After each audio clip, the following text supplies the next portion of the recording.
அன்னைக்கே நான் உன்னை கோவில்ல வச்சு கல்யாணம் பண்ணிருக்கணும். அன்னைக்கு நான் உன்னை கல்யாணம் பண்ணிருந்தேன்னா நீ என்னோட பொண்டாட்டியா இருப்ப, இந்த மாதிரி ப்ராப்ளமே வந்திருக்காது. ஏதாவது சொல்லு பிராச்சி, இல்லனா எங்க வீட்ல இருக்கவங்க என்ன ரியா கூட கல்யாணம் பண்ணி வச்சிருவாங்க. Please say something, god damn it. Prachi, I swear, இப்ப மட்டும் நீ எதுவும் பேசலன்னா அப்புறம் நான் வந்து ரன்வீர் ப்ளீஸ், இனிமே எனக்கு நீ ஃபோன் பண்ணாத.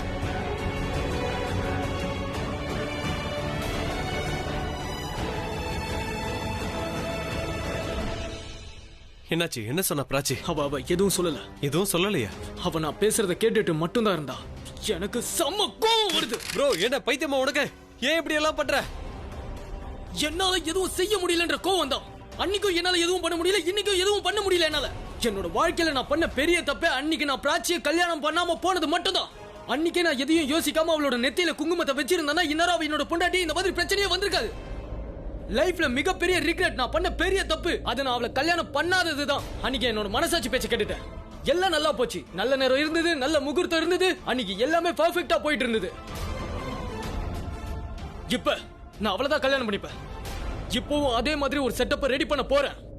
இந்த தடவை நான் பிராச்சியை கல்யாணம் பண்ணியே தீருவேன். என்ன ஆனாலும் சரி.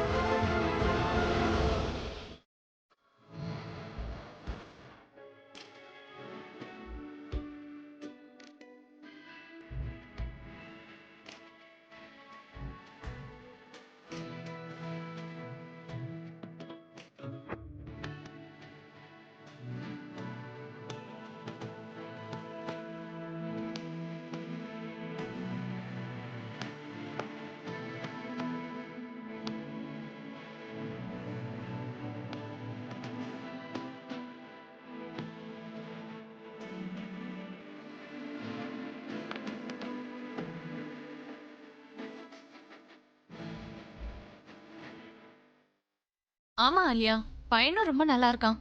நீ வேணா பாரு, நான் இந்த கல்யாணத்தை ஈவென்ட் மாதிரி நடத்த போறேன். அந்த ஈவென்ட்டை யாராலையுமே மறக்க முடியாது. அப்புறம் நீ இப்பவே என்கிட்ட அப்பாயின்மெண்ட் வாங்கிக்கோ. அப்புறம் நான் கல்யாண ஈவென்ட்ல பிஸி ஆயிட்டேனா என்னால உன் கூட டைம் ஸ்பெண்ட் பண்ண முடியாதுப்பா. ரிலாக்ஸ் தானோ. ரியாவோட கல்யாணத்தை நினைச்சு நீ எவ்வளவு எக்ஸைட்டடா இருக்கியோ அதை விட எக்ஸைட்டடா இருக்கிறது நாங்க. கண்டிப்பா இருக்கணும். அபியோட பொண்ணோட கல்யாணம் ஆச்சே. ட்ரூ. ஆனா நீ உன்னோட எக்ஸைட்மெண்ட் குறையாம பாத்துக்கோ. எந்த மிஷனுக்காக நீங்க வந்திருக்கியோ அத நீ மறந்துடாத. இந்த தனு எந்த மிஷனுக்காக வந்திருக்கா? நீ திருட்டுத்தனமா அவங்க பேசுறதெல்லாம் கேட்டுட்டு இருக்கியா? நான் கோயம்புத்தூர் பொண்ணுதான், திருடி இல்ல. என் கரகம். என்னது? கோயம்புத்தூர் பொண்ணு என்ன வேணாலும் பண்ணுவா, கத்தி கம்பு எடுத்து சண்டை கூட போடுவா. ஆனா திருட்டுத்தனம் அதுக்கெல்லாம் வாய்ப்பே இல்ல. ஆனா நான் தான் உன்னை இங்க பார்த்தனே. அதுக்காக நான் இங்க நிக்க கூட மாட்டேன்னு எழுதியா கொடுத்திருக்கேன். வேகமா போனா நான் விழுந்துருவேன்ல. இங்க பாரு, நான் என்ன வேணாலும் பண்ணுவேன். ஆனா நீ நினைக்கிற மாதிரி கேவலமான வேலை எல்லாம் நான் பண்ண மாட்டேன். சரி, நீ ஒண்ணு சொல்லு. என் துணிய பாத்தியா? அப்படின்னா நான் உன்னோட ட்ரெஸ்ஸிங்க பாக்கணுமா? ஆலியா, இங்க பாரு, இவ என்ன ரொம்ப கடுப்பேத்திட்டு இருக்கா. உன் கொழுந்தனையே நீ மிருகம் சொன்னவ, பைத்தியம் சொன்னவ, நான் எப்படி நடந்துக்கணும்னு கத்து கொடுக்கறியா? எல்லாரும் ஒரு விஷயத்த காது திறந்து கேட்டுக்குங்க. நான் மட்டும் வெளியில போய் இந்த வீட்ல என்ன நடக்குதுன்னு சொன்னேன்னு வைங்க, அப்புறம் உங்க எல்லாரோடைய மான மரியாதை காத்துல பறக்கும். மித்தாலி அண்ணே, நீங்க காயத்ரி கிட்ட ப்ளீஸ் கொஞ்சம் அன்பா பேசுங்க. காயத்ரி உன் மேல எந்த தப்பும் இல்ல. இது என்ன கொடுமையா இருக்கு? நீ அவளை திட்டுறதுக்கு பதிலா என்ன திட்டிட்டு இருக்க? கண்ணாடி மாதிரி நீ எப்படி என்கிட்ட நடந்துக்கிறியோ அதே மாதிரி தான் நான். ஆலியா, இவ மறுபடியும் மித்தாலி அண்ணே, தயவு செஞ்சு இங்க இருந்து கிளம்புங்க. மித்தாலி அண்ணி, நீங்க பாருங்க அவ எவ்வளவு ஹார்ட் ஒர்க்கிங்னு. எல்லா வேலையும் தனி ஆளா சமாளிக்கிறான். காயத்ரி, நீ போய் உன் வேலையை பாரு. காயத்ரி, ஒரு நிமிஷம் நில்லு. நீ உன் கூட அந்த தடியையும் சேர்த்து எடுத்துட்டு போ. மித்தாலி அண்ணே, நீங்க இவளுக்கு அந்த தடியை எடுத்து கொடுங்க. அதெல்லாம் ஒண்ணு எனக்கு தேவையில்லை. உன்னோட சேஃப்டிக்காக தான்.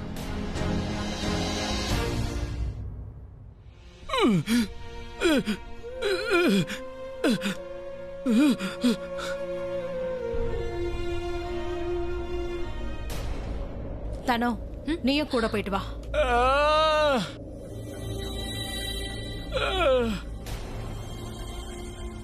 அபி, அண்ணன் எப்பவோ எந்திரிச்சிருப்பாரு. போய் நீ அவரை மீட் பண்ணு, அவரோட மூடையும் அப்படியே சரி பண்ணு. தனு அப்ப இதுக்காக தான் வந்திருக்காளா?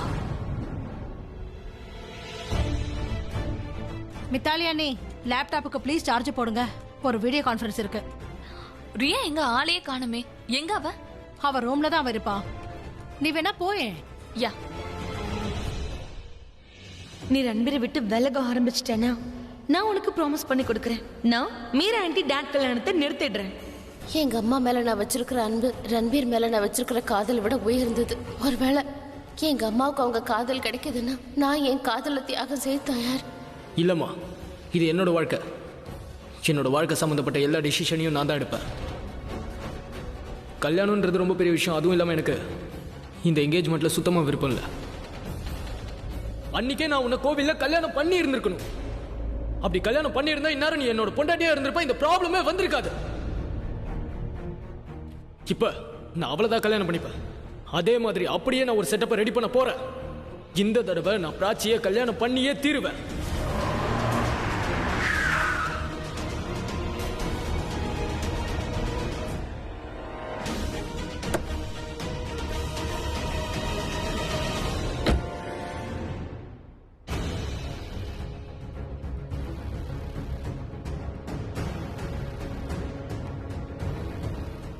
கொஞ்சம் நில்லு. இந்த தடியை எப்போதும் நீ உன் கையிலேயே வச்சுக்கோ. உள்ள போகும்போது கூட இது நீ எங்கேயும் போட்டுறாத, கையிலேயே வச்சுக்கோ. என்ன கையில தானே வச்சுக்கிட்டு இருக்கேன். நீ ஏன் இப்படி பேசுற? நாங்க உங்க கூட நீ மெதுவா நடக்கிறதுக்கான அக்ரிமெண்ட்லாம் போடலதான், ஆனா வேகமா நடக்கிற அக்ரிமெண்ட்டையும் போடல தானே. அப்புறம் எதுக்கு நீ இவ்வளவு வேகமா நடந்து போன? சொல்லு, என்னாச்சு? சொல்லு, பதில் சொல்லு. அது என்னது அது? சொல்லு. அது காயம் பட்டிருக்குல்ல, கத்துற சத்தம் கேட்டுச்சு. ஏன் அதுக்கு என்ன இப்போ? இங்க பாரு, ஒரு பிரயோஜனம் இல்ல நீ வேகமா உள்ள நடந்து போறதுக்கு. அந்த அவன் இருக்கானே, அந்த பைத்தியம், அவன் அந்த காயத்துக்கு மேல அவனே அடிச்சிருப்பான். அதனாலதான் அவன் அப்படி கட்டியிருப்பான், அதனாலதான் வலிச்சிருக்கோம். அதுக்காக நீ அவன்கிட்ட போய் கேட்டுட்டுலாம் இருக்காத ஏன் கத்துனேன்னு. அப்புறம் அவன் உன்னை திருப்பி கேட்பான் நான் எப்ப கத்துனேன்னு. இப்ப நான் உள்ள போகவா வேண்டாமா? தடிய கையிலேயே வச்சுக்கோ, மறந்துடாத. இந்த மித்தாளி அண்ணி என் மேல ஒரு வேளை கண்ணு வச்சுட்டே இருக்காங்களா? பிராச்சி, பிராச்சி, பிராச்சி ரூம் விட்டு வெளியே வா. பிராச்சி, நான் உன்கிட்ட நிறைய பேசணும், வெளியே வா. பிராச்சி, நான் உன்கிட்ட பேசி ஆகணும், வெளியே வா. யூ பேக் ஸ்டாபர், வெளியே வா. Prachi, just come out, okay? Prachi, Prachi. Riya, ஏன் இப்படி கத்திட்டு இருக்க? என்ன பண்ணி வச்சிருக்க? நான் என்ன பண்றேனோ நீ என்ன பண்ணி வச்சிருக்க? எவ்வளவு தைரியம் இருந்தா அப்படி பண்ணிருப்ப? ஒரு நிமிஷம், முதல்ல மெதுவா பேச. நான் ஒண்ணு செவிடல. என்ன பண்ணனா? I just hate you. I hate you. எனக்கு கோவமா வருது. உன் மேல, ஏன் மேல எனக்கு கோவமா வருது. உன்னை போய் நம்பினேன் பாரு, உன் fake promise நான் நம்பினேன் பாரு. Thank God, thank God நம்ம ரெண்டு பேரும் ஒன்னா படிச்சு வளரல. நம்ம ரெண்டு பேரோட வளர்ப்பும் வேற வேற. நல்ல வேலை என்னை விட்டு தூரமா இருந்த, இல்லைன்னா என் லைஃப் மாதிரி என்னோட சைல்ட்ஹுட்டை நாசம் பண்ணிருப்ப. நீ என்ன உன் தங்கச்சின்னு சொல்றல, ஆனா பண்றதெல்லாம் எதிர்க்கி பண்ற மாதிரி பண்ணிட்டு இருக்க. நீ என்ன சொல்ல வர? நான் அப்படி என்ன பண்ண? ஏன் என்ன பண்ணன்னு உனக்கு தெரியாதா? நீ என்ன பண்ணன்னு உனக்கு எப்படி தெரியும்? நீ தான் டெசிஷன் எடுக்க வச்சிட்டியே, அப்பாவி மாதிரி இருந்த. நீ இன்னொரு டெசிஷனும் எடுத்திருக்க. எப்ப பார்த்தாலும் போய் சொல்லணும், உண்மையா மறைக்கணும். நீ என்ன உன் தங்கச்சின்னு சொல்றல, ஆனா ஒரு அக்காவா இருந்துகிட்டு எதிரி மாதிரி டெசிஷன் எடுத்திருக்க. Enough. நீ வெளிப்படையா சொல்லாத வரைக்கும் என்னால உனக்கு எந்த ஹெல்ப்பும் பண்ண முடியாது. ஹெல்ப் பண்ணுவியா? நீ எனக்கு ஹெல்ப் பண்ணுவியா? நீ யார் எனக்கு ஹெல்ப் பண்றதுக்கு? எனக்கு ஹெல்ப் பண்ண உனக்கு தான் கொஞ்சம் கூட விருப்பம் இல்லன்னு தெரியுதே. ரியா, தெளிவா சொல்ல. நீ என்ன சொல்ல வர? திடீர்னு வந்து நின்னுகிட்டு யார் மேலயும் இருக்கிற கோவத்தை என்கிட்ட காட்டாத. உன் மேல உள்ள கோவத்தை உன்கிட்ட தான் காட்டிட்டு இருக்கேன். நீ இதுக்கு தான் ஆசைப்பட்ட. நான் அழுதுகிட்டே இருக்கணும், கத்திக்கிட்டே இருக்கணும். நீ இதானே எதிர்பார்த்துட்டு இருக்க பிராச்சி. நீ கத்தணும்னா கத்திக்கிட்டே இரு, செவத்தை பார்த்து கத்திக்கிட்டே இரு. நான் போறேன். உனக்கு எல்லாமே தெரியும்ல, உனக்கு எல்லாம் தெரியும்லன்னு கேட்டேன். என்ன தெரியும்? உனக்கு தெரியும்ல, அன்னைக்கு நீயும் ரன்பீரும் கல்யாணம் பண்ணிக்கலாம்னு இருந்தீங்கல்ல.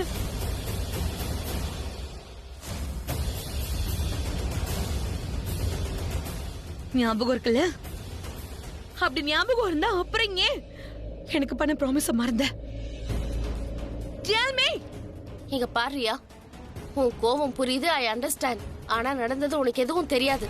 உண்மையிலேயே அங்க என்ன நடக்க இருந்ததுன்னு எனக்கு தெரியாம இருந்தது. Trust me. Trust you? I should trust you? Well, I just did that. ஆனா என்னாச்சு? நீ என்ன பண்ண? நான் உன்னை நம்பினேன் பிராச்சி, பட் நீ என்ன பண்ண? நீ அன்னைக்கு ரன்பீர் கூட சேர்ந்து அன்னைக்கு கோவில்ல கல்யாணம் பண்ற வரைக்கும் போயிருக்கீங்கல்ல? இல்ல ரியா, நான் சொல்ல வரது. Touch me. Just stay away from me. Riya, நான் சொல்றது கொஞ்சம் கேளு. நான் இனிமே எதுவும் கேக்குறதா இல்ல பிராச்சி. நீ எனக்கு துரோகம் பண்ணிட்ட. நமக்குள்ள நடந்த டீலிங் உனக்கு ஞாபகம் இருக்கா பிராச்சி? ஆமா, ஆனா அப்ப நீ இந்த ப்ராமிஸ் எப்படி மறந்து போன? நீ எனக்கு ப்ராமிஸ் பண்ண, ரைட்? அதாவது நான் மாம் டாட சேர்த்து வைப்பேன், உங்களை ஒண்ணாக்குவேன்னு சொன்னல. நீ என்ன ரன்பீரையும் சேர்த்து வைப்பேன்னு ப்ராமிஸ் பண்ணிட்டோம்ல ரெண்டு பேரும். நான் சொல்றது கொஞ்சம். My god, please leave. Okay, just stay away Prachi. உனக்கு தெரியல, நான் அம்மா அப்பாவும் சேர்த்து வைக்க என்னென்ன முயற்சி பண்ணேன். நான் எத்தனை பேர் கூட சண்டை போட்டேன்னு தெரியுமா? நான் மீரா ஆண்டி கிட்ட போய் சண்டை போட்டேன், அத்தை கிட்ட போய் சண்டை போட்டேன். அத்தை என் மேல ரொம்ப அப்செட் ஆயிட்டு கோவப்பட்டாங்க. என்ன ஸ்டோர் ரூம்ல அடைச்சு வச்சுட்டாங்க. உனக்கு அதெல்லாம் தெரியாது, நான் எவ்வளவு கஷ்டப்பட்டு வெளியே வந்த தெரியுமா? நான் எல்லாத்தையுமே பொறுத்துக்கிட்டேன். நான் ரொம்ப கஷ்டப்பட்டு ஸ்டோர் ரூம்ல இருந்து வெளியே வந்து மீரா ஆண்டி அப்பாவுடைய கல்யாணத்தை நிறுத்தினேன். உனக்கு அதெல்லாம் தெரியாது, நான் எவ்வளவு சகிச்சுக்கிட்டேன் தெரியுமா? அதெல்லாம் உனக்கு எப்படி தெரியும்? நீதான் ஆல்ரெடி யோசிச்சு வச்சுட்டியே எனக்கு இப்படி எல்லாம் நடக்கணும்னு, மறுபடியும் சீட் பண்ணணும்னு முன்னாடி டிசைட் பண்ணி வச்சுட்டேன்ல. அப்படியெல்லாம் இல்ல ரியா. அப்படிதான் நான் அம்மாவையும் அப்பாவையும் சேர்த்து வைக்க முயற்சி பண்ணிட்டு இருந்தேன். ஆனா நீ கோயிலுக்கு போய் ரன்பீரை கல்யாணம் படிக்க முயற்சி பண்ணிருக்கல. இது எவ்வளவு பெரிய துரோகம் பிராச்சி. இவ்வளவு பெரிய துரோகத்தை நான் எங்கேயுமே பார்த்தது இல்ல. உன்ன மாதிரி பொண்ணு நான் வாழ்க்கையில பார்த்ததே இல்ல பிராச்சி. இங்க பாரு, நான் சொல்றது கொஞ்சம். எனக்கு எதுவும் கேட்க தேவையில்ல. Just stay away from me. Just don't touch me, okay? Just don't touch me. Please stay away from me. இன்னைக்கு எனக்கும் ரன்பீருக்கும் கல்யாணம் பண்ணணும்னு பேச்சு எடுத்தாங்க. அப்பதான் எனக்கு தெரிஞ்சது உனக்கும் ரன்பீருக்கும் கல்யாணம் ஆல்மோஸ்ட் நடக்க இருந்திருக்கும்னு. நீயே இப்ப சொல்லு, எந்த பொண்ணால இது கேட்டு பொறுமையா இருக்க முடியும்? நீயே சொல்லு. எனக்கு அது எவ்வளவு கஷ்டத்தை கொடுத்துச்சு தெரியுமா? உனக்கு அதை பத்தி ஐடியா இருக்கா? ரியா, நான் சொல்ல வரது கொஞ்சம். Just listen to me. எனக்கு என்ன தோணுச்சுன்னா, ரன்பீருக்கும் எனக்கும் ஜாதக பொருத்தம் பாப்பாங்க, நாங்க சேருவோம் நினைச்சோம். ஆனா நீ உன்னுடைய தலையெழுத்த ஆல்ரெடி ரன்பீர் கூட மேட்ச் பண்ணி வச்சுட்ட. எனக்குள்ள என்ன ஓடுதுன்னு உனக்கு ஏதாவது ஐடியா இருக்கா? உனக்கு எந்த ஐடியாவும் இருக்காது. இந்த விஷயங்களை கேட்டதுக்கு அப்புறம் எனக்கு எவ்வளவு வேதனையா இருக்கும். ரியா, அங்க என்ன நடக்க இருந்ததுன்னு எனக்கு சத்தியமா தெரியாது. ஐ ஸ்வேர், அம்மா சத்தியமா சொல்றேன், எனக்கு கொஞ்சமாவது தெரிஞ்சிருந்தா நாங்க போயிருக்கவே மாட்டேன். உனக்கு எதுவும் தெரியாது. நாங்க போனதுக்கு அப்புறம் தெரிஞ்சிருக்கோம்ல. How you be so stupid? உனக்கு டவுட் கூட வரலையா அங்க என்ன நடக்குதுன்னு? எனக்கு சத்தியமா எதுவும் தெரியாது. என் மனசுல அப்படி எதுவும் இல்ல. இருந்தா அது ரன்பீர் மனசுல மட்டும் தான் இருந்தா. We are girls, okay? நமக்கு எப்பவுமே தெரியும் பசங்களோட மனசுல என்ன ஓடுதுன்னு. அந்த விஷயம் எனக்கு முதல்ல தெரியலனாலும் அங்க போனதுக்கு அப்புறம் உனக்கு தெரிஞ்சிருக்கும்ல. ரன்பீர் மனசுல என்ன ஓடுது, அவன் உனக்கு கல்யாணம் படிக்க பிளான் பண்ணிருக்கான்னு கண்டிப்பா தெரிஞ்சிருக்கும்ல.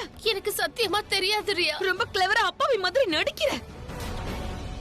நான் உன்னை ட்ரஸ்ட் பண்ண, ஆனா நீ என் ட்ரஸ்ட உடைச்சிட்ட. உனக்கு எல்லாம் தெரிஞ்சிருந்துச்சு, ஆனா நீ இதை தடுக்கல. ஏன்னா அது நடக்கணும்னு ஆசைப்பட்டு இருக்க பிராச்சி. நான் எந்த தப்பும் செய்யல ரியா. ஆனாலும் உங்ககிட்ட மன்னிப்பு கேட்டுக்கிறேன். என்ன நடந்தது எதுவுமே எனக்கு தெரிஞ்சு நடக்கல. அதுல ஏன் தப்பு எதுவும் இல்ல. பிராச்சி, நீ என்ன ரொம்ப ஹர்ட் பண்ணிட்டு இருக்க பிராச்சி. இதுக்கப்புறம் நான் பண்ண போற விஷயத்துல நீ என்னை விட அதிகமா ஹர்ட் ஆக போற. எனக்கு இதுக்கப்புறம் உன்கிட்ட பேச எதுவுமே இல்ல. இதுக்கப்புறம் நான் என்ன பேசுறதா இருந்தாலும் உன் அம்மா கிட்ட போய் பேசிக்கிறேன்.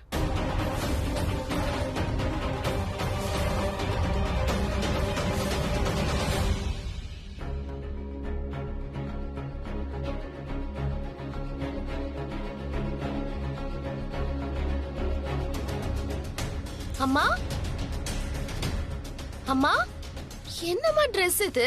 ஸ்கூல்ல போடுற ஃபேன்சி ட்ரெஸ் மாதிரி இருக்கு. எப்படி இந்த ஃபேன்சி ட்ரெஸ் காம்படிஷன் இருந்தது ஸ்கூல்ல, அதனால தான்.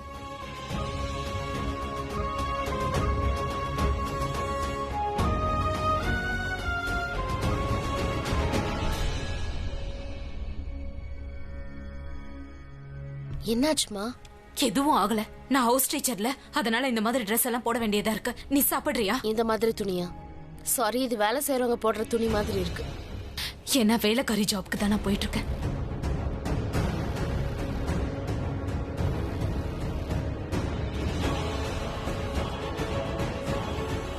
எதுக்கு? உங்க அப்பாவுக்காக. அவர் இல்லாம என்னால இருக்க முடியாது. அந்த வீட்டுக்கு நான் அப்படியே போனா உனக்கு தான் உன் அத்தைய பத்தி தெரியுமே, அதனாலதான் இப்படி போயிட்டு இருக்க. இப்படி இருந்தா அவர் கூடவும் இருக்கலாம், யாருக்கும் தெரியவும் தெரியாது. நான் உங்களை தப்பா நினைக்கல, ஆனா ஒரு நிமிஷம் இருங்க. முதல்ல அப்பாவுக்கு இந்த விஷயம் தெரியுமா?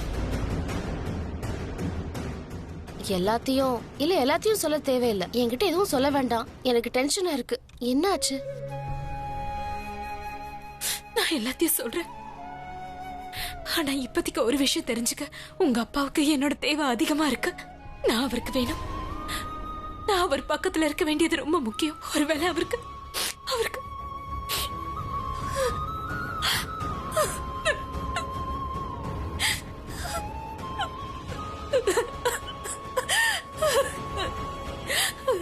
அண்ணா ப்ளீஸ் நீ இத பத்தி யார்கிட்டயும் சொல்லிடாத. ஏன்னா நான் சொல்லல. சரிதா அம்மாக்கு தெரியும். அதுக்கப்புறம் உனக்கு மட்டும்தான் தெரியும். இத ரியா, ரன்பீர், சஹானான்னு யார்கிட்டயும் சொல்லிடாத. சத்தியமா யார்கிட்டயும் சொல்லக்கூடாது. சொல்ல மாட்டேன். கூப்பிடுவோம் அம்மாவை. நான் உங்ககிட்ட பேச வேண்டியிருக்கு. அம்மா வீட்ல இல்ல. இங்கதான் இருக்காங்க. ஆனா வெளியே வர மாட்டாங்க. ஏன்னா அவங்களுக்கு பயம். ஏன்னா நான் நாக்கு புடுங்குற மாதிரி கேட்பேன்ல. அப்பா சாகர நிலைமையில இருக்கும்போது ஏன் அவர் விட்டுட்டு வந்தீங்கன்னு கேட்பேன்ல. நான் உங்ககிட்ட மன்னிப்பு கேட்டுட்டேன். பதிலுக்கு நீ என்ன வேணாலும் பேசலாங்கிற லைசென்ஸ் கொடுக்கல. நீ எங்க அம்மாவை பத்தி தப்பா பேசுற. அவங்க கண்ணு முழிச்சதுல இருந்து அவங்க அப்பாவை பத்தி மட்டும்தான் கேட்டுட்டு இருக்காங்க. அவங்களுக்கு அவங்கள விட அப்பா மேலதான் அக்கறை அதிகம். இந்த விஷயத்த அவங்க வகையில நான் கேட்க ஆசைப்படுறேன். Come on Mrs Pragya Mehra. அம்மாவுக்கு அப்பா ரொம்ப முக்கியம்.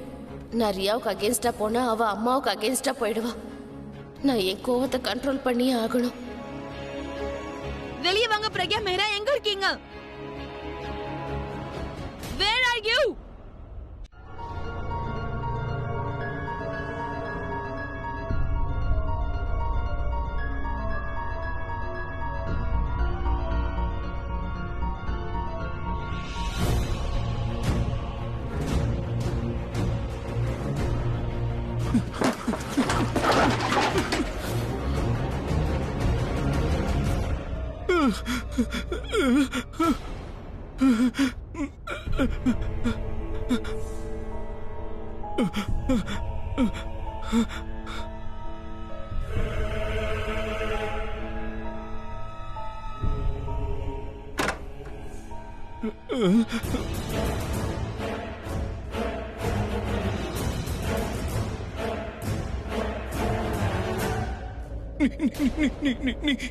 நீங்க வராத ப்ளீஸ். போயிடு. போயிங்கிறது. நீ எனக்கு சத்தியம் பண்ணி கொடு. என்ன நடந்தாலும் சரி, நானே உன்னை போன்னு சொன்னாலும் அப்பவும் நீ என்னை விட்டு போவே கூடாது. நீ போக மாட்டியா? இல்ல நீ ஆளி இல்லன்னு எனக்கு தெரியும். நீ என்ன அடிக்க மாட்ட. எனக்கு அது நல்லா தெரியும். எனக்கு தெரியும். நேத்து நான் உன்னை கடிச்சல. ஒன்னதானே நான் கடிச்சேன். இங்க இருந்து போயிடு, இல்லன்னா மறுபடியும் கடிச்சிருவேன். ப்ளீஸ் என்ன அடிக்காத. ப்ளீஸ் அடிச்சா எனக்கு ரொம்ப வலிக்கும். ப்ளீஸ் ப்ளீஸ் ப்ளீஸ் என்ன அடிச்சிடாத. அடிச்சல நானும் திருப்பி அடிப்பேன். நான் உன்னை நல்லா அடிப்பேன். ப்ளீஸ் ப்ளீஸ் போயிடுங்க. ப்ளீஸ். இல்ல இல்ல. நீ போகும்போது கூடவே தடியை எடுத்துட்டு போ. மித்தாலி அண்ணி, நீங்க போய் அவளுக்கு தடியை எடுத்து கொடுங்க. போங்க. என்னோட முகத்தை பார்த்தா சந்தோஷப்படுவாரு. ஆனா அந்த சந்தோஷமே அவருக்கு ப்ராப்ளம் ஆகலாம். என் முகத்தை காட்டக்கூடாது. அவருக்கு எந்த விதமான ஷாக்கும் ஏற்படக்கூடாது. புரியலங்க.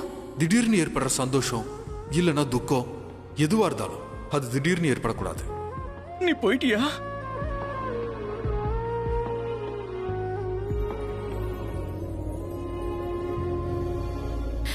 இங்க பாருங்க.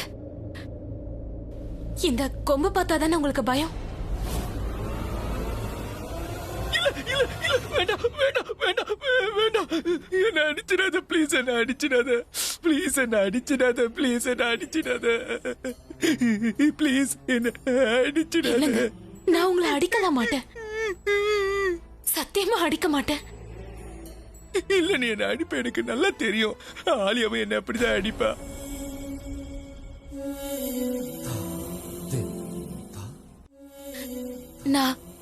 நான் உங்களை அடிக்கலாம் வரல.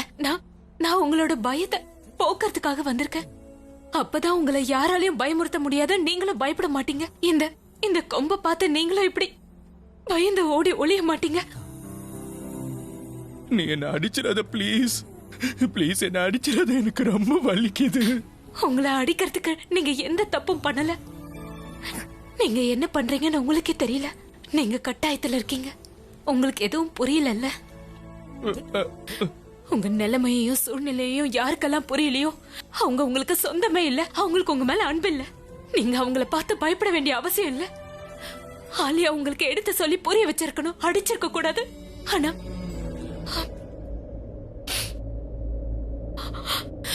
ஆனா அவ அந்த மாதிரி பண்ணல. இப்ப நான் சொல்ல வரத நீங்க கொஞ்சம் புரிஞ்சுக்க முயற்சி பண்ணுங்க. இந்த கொம்பு காமிச்சு யாரும் உங்களை பயமுறுத்த முடியாது. ஒருவேளை யாராவது அப்படி பண்ணா இந்த கொம்ப நீங்க அவங்க கிட்ட இருந்து புடுங்கிடுங்க. அந்த மாதிரி ஒரு சூழ்நிலை உங்களுக்கு வராது. இருந்தாலும் தேவைப்பட்டுச்சுன்னா நீங்க புடுங்கிடுங்க. நீங்க நீங்க நல்லா வளர்ந்து பெரிய ஆள் ஆயிட்டீங்க. யாராவது உங்களை அடிக்கிறது நல்லாவா இருக்கு? இல்லல்ல. நீ நீ நீ என்ன ப்ளீஸ் அடிச்சிடாத, எனக்கு ரொம்ப வலிக்குது, வலிக்குது.